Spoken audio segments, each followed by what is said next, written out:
With a town as small as Anacortes, it's easy to see the surface level and think that's all there is. However, underneath the retirement communities and restaurants, there's a lot of secrets to uncover in this town, starting off with Bobo the gorilla. Bobo was a resident of Anacortes in the early 1950s, a pint-sized gorilla with a huge heart and bigger muscles. Bill Mitchell, the main artist behind the Anacortes Mural Project, had a special relationship with Bobo, meeting him at a young age. I was born down south in 1949, but moved to Anacortes with my parents in 1951.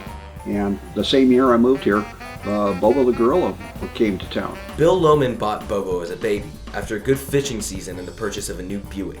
Once they got back to Anacortes, Bobo instantly became a hit within the community. Bobo was a star in Anacortes. He was on the bus, he was all over the place.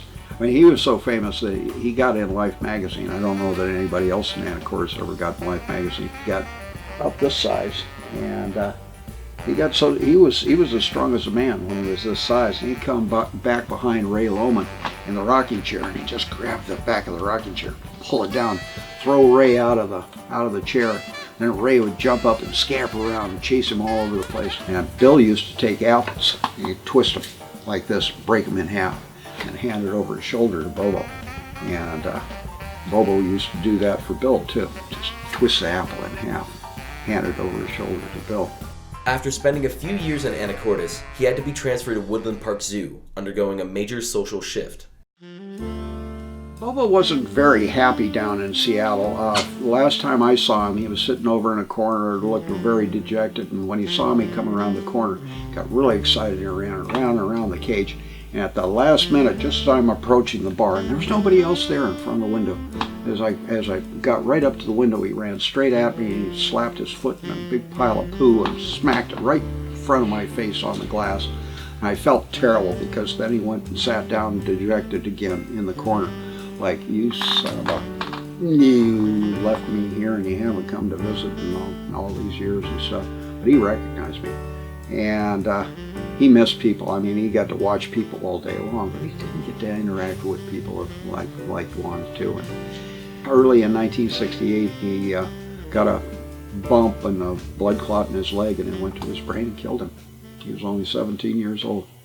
After Bobo's death in the 60s, Mitchell created the Mural Project, working with the city to keep its history alive through art pieces around Anacortes.